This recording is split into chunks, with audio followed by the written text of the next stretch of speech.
Vous êtes des hommes qui allez me juger. Et je ne suis qu'une femme. Pourtant, je vous regarde en face. Nous n'avons jamais voulu que le triomphe des grands principes de la Révolution. Prenez ma vie si vous la voulez. Je ne suis pas femme à vous la disputer un seul instant. Puisqu'il semble que tout cœur qui bat n'a droit qu'à un peu de plomb. J'en réclame ma part.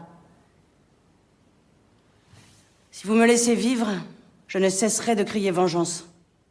Si vous n'êtes pas des lâches, tuez-moi. Aquí vemos a una mujer, una libertaria, una anarquista, una feminista, que en el ni tan lejano siglo XIX nos dio cátedra sobre valentía y confrontación, sobre lucha y rebelión. Ella es Louise Mitchell, y hoy te la presento.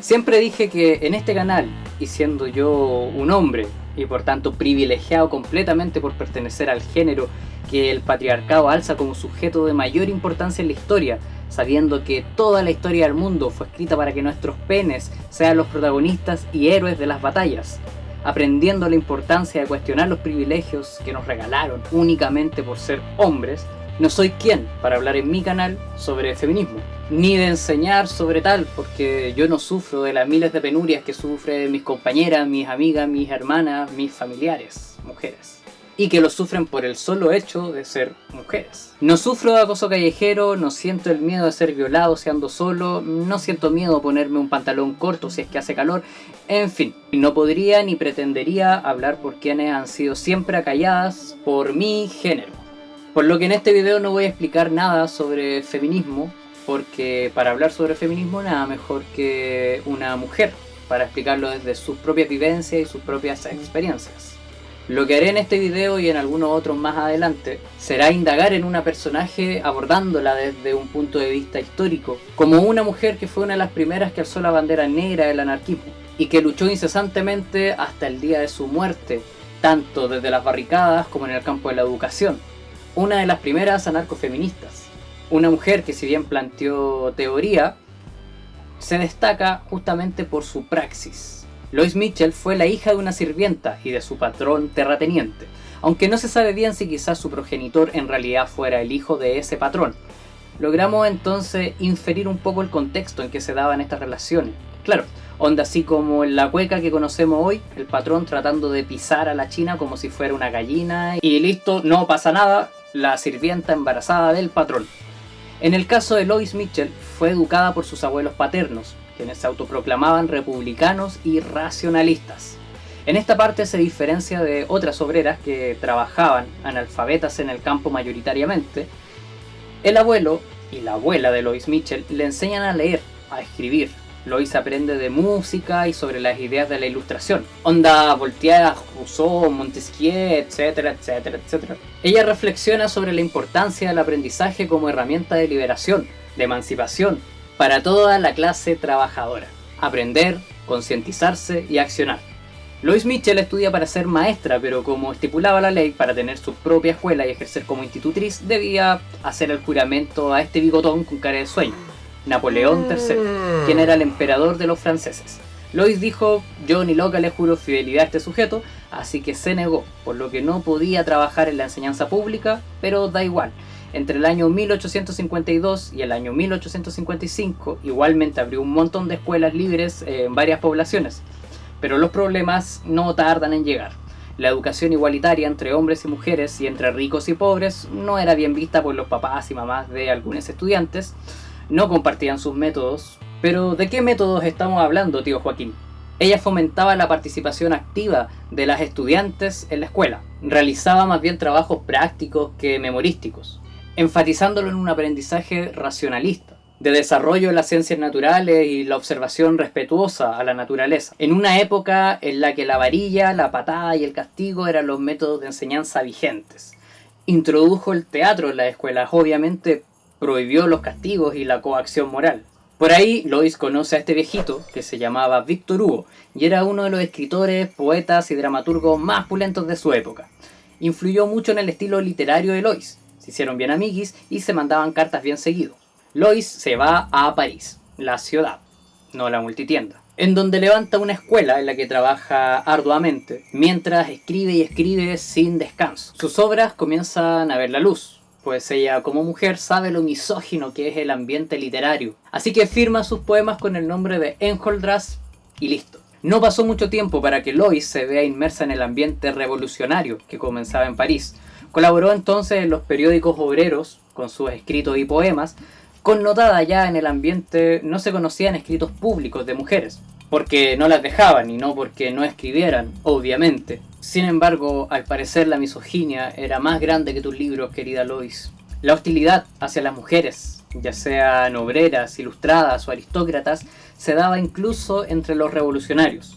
Un ejemplo son las obras de quien ella consideró amigo algún día, el peladito nerd de quien hablamos hace un tiempo en este canal, Joseph Proudhon, quien en el texto Amor y Matrimonio ataca todo el rato a la mujer. Pero entre tanta decepción, Lois conoce a Théophile Ferret, quien sería después su pareja sentimental, pero que no duraría mucho por factores externos. Bien, todo esto pasaba mientras Francia vive un momento difícil.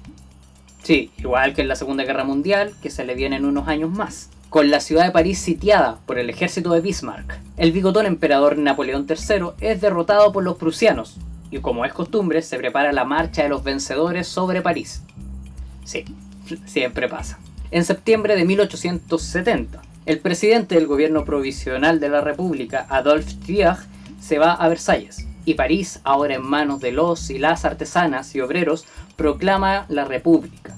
Los parisinos y parisinas no están interesados en rendir la ciudad ni someterse a los prusianos, así que se organizan por barrios y a las barricadas. En la calle tenemos a socialistas como onda Karl Marx, anarquistas tipo Bakunin, internacionalistas, la clase proletaria, hombres, mujeres, niños, niñas, ancianos, etc.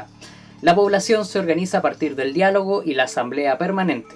La clase trabajadora toma conciencia de su propia fuerza. Los versalleses, que ya se habían rendido, dijeron que era una buena idea hacerlas de lacayos de los prusianos, así que hostigaron al pueblo parisino. Y aquí vemos a Lois Mitchell vestida de guardia nacional para pasar piola. En enero de 1871, en primera línea, abriendo fuego contra las tropas del general Trochu. Ella es parte de esa multitud organizada y armada que defiende París del ejército invasor y de los lamebotas de los versalleses. Estas mujeres salieron a la calle, encendieron las barricadas de París, asombrando a su generación por su valentía y su convicción. Aquí Lois Mitchell comienza a hacerse cargo de su tajada que le corresponde en los anales de la historia de los movimientos sociales.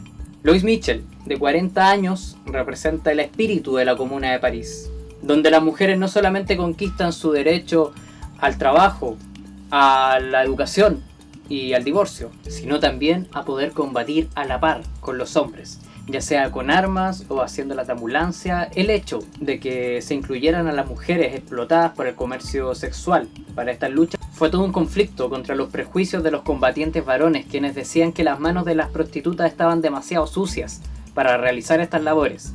Las mujeres debieron enfrentarse a un doble enemigo.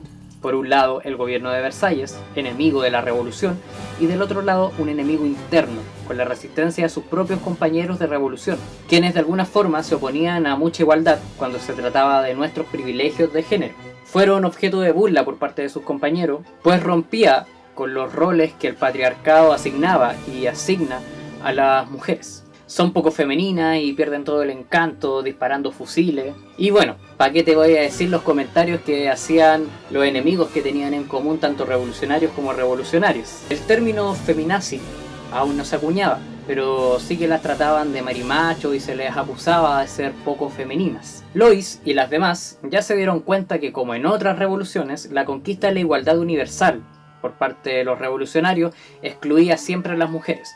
Los explotados usaban y usamos aún nuestras propias cadenas para dominar a quienes Simone de Beauvoir denominó el segundo sexo.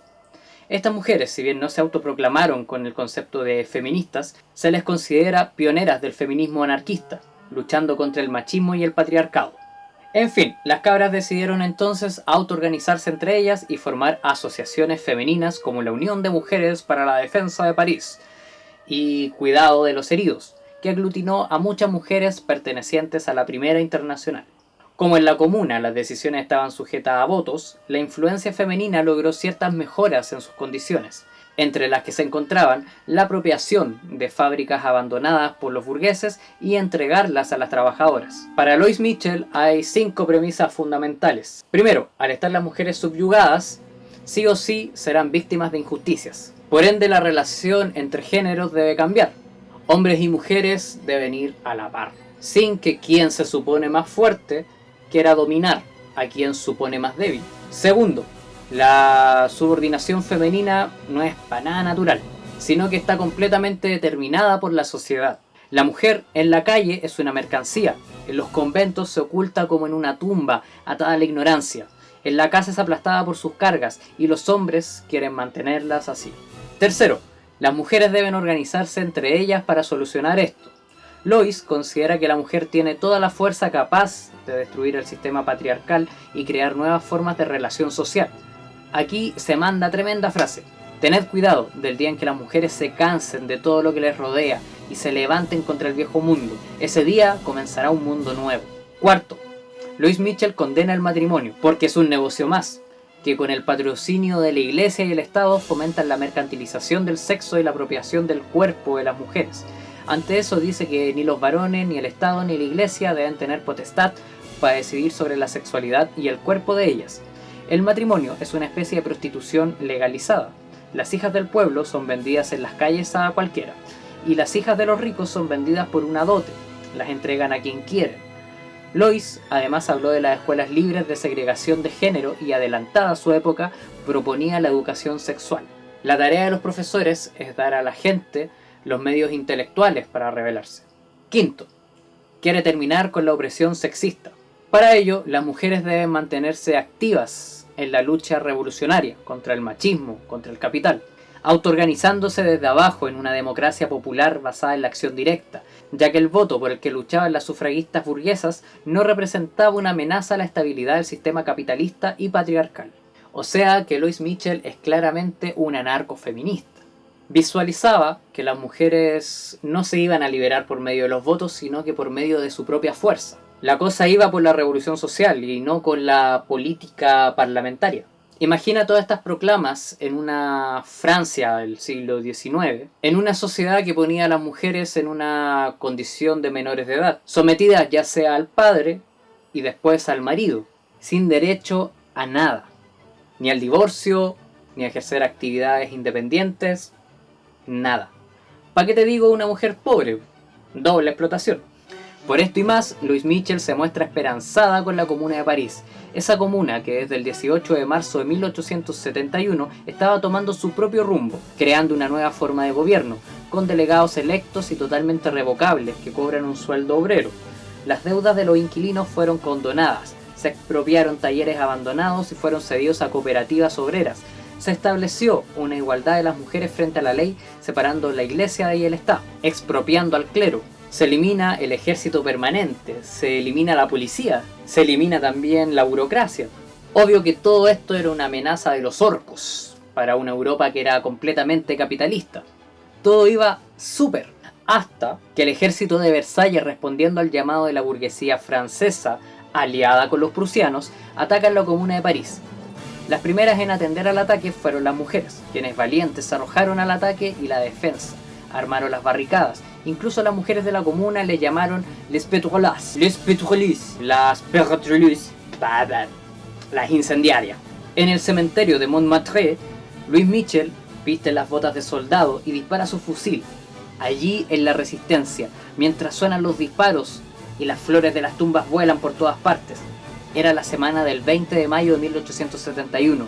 Michel va por refuerzos. 50 personas van quedando, 25, luego 15. Finalmente solo 3 personas defienden la barricada.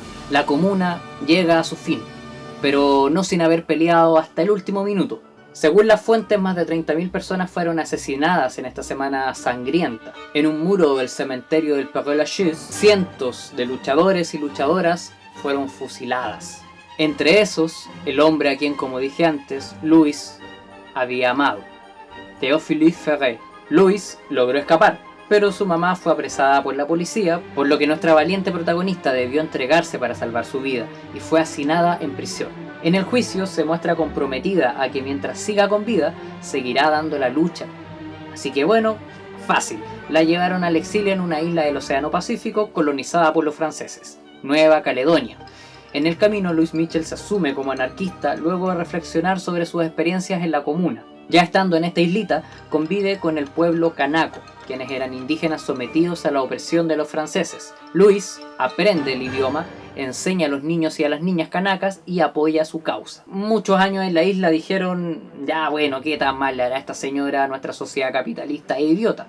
Así que la hacen retornar a Francia en 1880, pero vuelve a ser encarcelada por participar en movilizaciones contra el desempleo que culminan saqueos y enfrentamientos con la Yuta. Multiplica conferencias e intervenciones en mitines. Y en 1883, en uno de estos mitines, Louis, para diferenciarse de los socialistas parlamentarios y autoritarios, que tiempo después van a andar cazando anarquistas, se pronuncia a favor de adoptar la bandera negra para identificar a los y las anarquistas. Ya en la cárcel salta en defensa de las prostitutas encarceladas y denuncia la explotación hacia ellas por parte de la sociedad. Louis tiene la amnistía del presidente en el año 1886, pero Louis dice no, perrito, pero luego lo piensa mejor y bueno, al final lo acepta. Pero estando afuera sigue peleando, pero ahora contra la pena de muerte. Por ahí entonces viaja de aquí para allá, finalmente es víctima de un atentado por parte de un monárquico, entonces tiene 2 tiros en la cabeza. Pero sobrevive, y cuando lo hace, se niega a denunciar a su agresor frente a los tribunales del capital. Pero por otras manifestaciones es arrestada otra vez, le ofrecen libertad provisional otra vez, pero la rechaza porque los demás detenidos no se beneficiarían de eso, así que se niega a dejar la celda. No voy a abandonar la cárcel mientras mis compañeras sigan presas. El médico dice, esta señora ya se puso media loca, y la manda a internar a un psiquiátrico, que es otra cárcel más, pero no solamente del cuerpo, sino que también de la mente. Pero las autoridades, con miedo por la reacción de otros y otras anarquistas, acaban liberándola y se va a Londres, donde más tranquila gestiona su escuela libertaria. Muere en enero de 1905, y hasta hoy su espíritu indomable y caótico es la imagen de la Comuna de París. Con la historia de esta mujer, dejo sellado el destino de este canal. Nada que va, solo que hasta aquí dejo la primera temporada de Escupamos la Historia. Agradecido por los lindos comentarios de apoyo y los hermosos comentarios de tanto facho y tanto racista con pataleta por mi contenido. Agradecido por los más de 1000 suscriptores y suscriptoras en este primer año del canal. Y muy pronto seguiré subiendo más material para que sigamos chismeando sobre la historia. Lemoria, Pupeñi, Capulamien, Lemoria, Puwenui, Peucayal.